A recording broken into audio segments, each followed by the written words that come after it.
Hello and welcome in to another episode of Examining the Evidence in the case of JonBenet Ramsey. In today's episode, I'm going to play you a short clip from America's Most Wanted that aired in September of 1997. It was about a week or so after the Boulder Police Department traveled to FBI headquarters in Quantico, Virginia, and sat down with the Child Abuse and Serial Killer Unit of the FBI. So the evidence was brought to the FBI. They had a sit down and review of the evidence, and after the FBI reviewed the evidence, they came back and told the Boulder Police, among other things, that the note showed a cover-up on different levels. So this clip has John Walsh interviewing John Douglas, and Douglas gives his thoughts and theories and his profile of who he believes the author of the ransom note might be.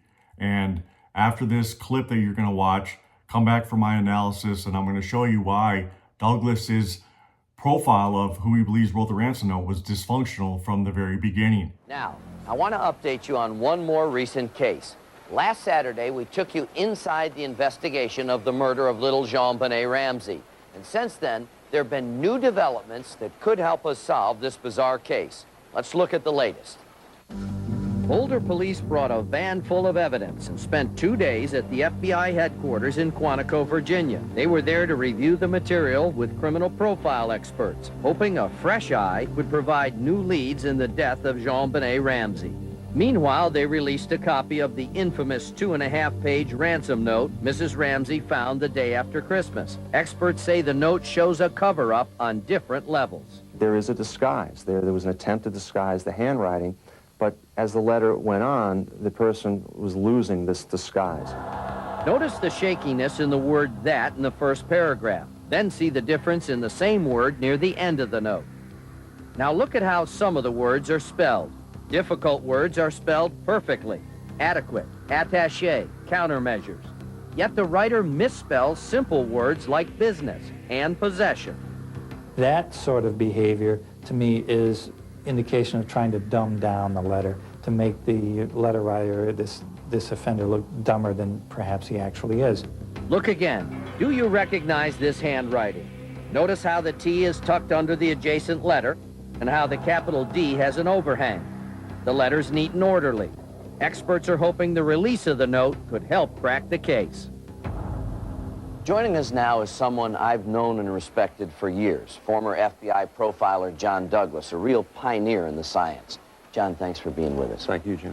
Let's get right to the note. A lot of people believe it was written by a woman. What do you think? We can't make that determination. Unfortunately, some of the top experts who I contacted said they cannot determine whether or not it was authored by either a male or a female. Whoever wrote the note, what can you tell us about that person? I believe first the note was written beforehand. The person definitely has intelligence information about the Ramseys. The person is above average in intelligence, planned the crime beforehand, has been in the house before, has intimate knowledge about the household, and so therefore we're not looking for a stranger. Well, it's widely known that the Ramseys hired you as an expert to help them find JonBenet's killer. You've been inside this investigation from the beginning. What's your thoughts? Have the Ramseys something to do with it, or is it somebody else? John, I was tough on the Ramseys, particularly John Ramsey. At one point I said, John, I said, if you did it, I said, you're one great liar, because I've interviewed some great liars in my life. And I don't believe they did it. The note, in fact, to me, reinforces that. There's too much minutia in it, too many details that's unnecessary in a ransom note. So they did not do it. That's a valuable opinion, because I know you've broken some tough cases. Hello and welcome back. This is my analysis of John Douglas's analysis that he gave about 27 years ago in the case of JonBenet Ramsey. Okay, so in the video, Douglas is quoted as saying there was a disguise. There was an attempt to disguise the handwriting in the ransom note. So yeah, this would be staging. Think about it. Whenever you sit down and write out your Christmas cards for the year and send them off, do you try to alter or disguise your handwriting in any way? No, because there's no reason to, right? So it's interesting that Mr. Douglas admits that there was a deliberate action to mislead investigators by attempting to disguise their handwriting in the note, but fails to mention the next part that was in that clip, and that's the misspelling of the words business and possession. So this would be, in addition to the handwriting, pretty much the same thing. Part of that disguise that Douglas was talking about, just in a different manner. As former FBI agent Greg McGrary pointed out, it was a deliberate design to dumb down the intelligence of the author of the note. So this is linguistic staging 101. The ransom note was staged. However, Douglas, even though he acknowledges there was an attempt to disguise the handwriting in the note, he doesn't consider the ransom note as staged. And that is part of the reason why Douglas' analysis of the note is dysfunctional from the very beginning. Walsh continues to say, whoever wrote the note, what can you tell us about that person? And this is where John Douglas gives his short profile on who he believes the author of the ransom note may or must be. The person must have intelligent information on the Ramseys. The person is above average in intelligence, has been in the house before, and has intimate knowledge of the Ramsey household. Therefore, we are not looking for a stranger. Well, Douglas was right about one thing. And when you add even more intimate details, right, about John's bonus amount of $118,000, and when you add the author must have had a stellar knowledge of movies and plots from crime and kidnapping films, this narrows the suspect literally to a handful of people who actually could be the author of the Ramsey ransom note. Walsh then asked Douglas, did the Ramseys have something to do with it?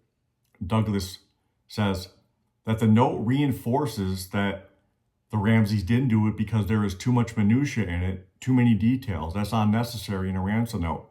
So they did not do it. Okay, so this actually doesn't even make sense what he just said. And it's actually the opposite, if anything, the case of what he just said. So let's go over Douglas's profile once again of who he believes the author of the ransom note must be. He says that the person must have intelligent information on the Ramseys. The person is an above average in intelligence, has been in that Ramsey house before and has intimate knowledge of the household. Therefore, we are not looking for a stranger. Add the minutia and other details included in the note, and you are literally left with two people that could be the authors of that ransom note. Thanks for watching. Tell me what you think. And that reminds me, next Friday, I'll be in the same room as John Walsh and John Douglas.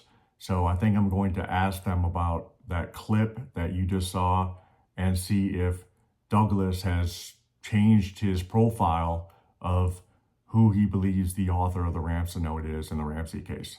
So until next time,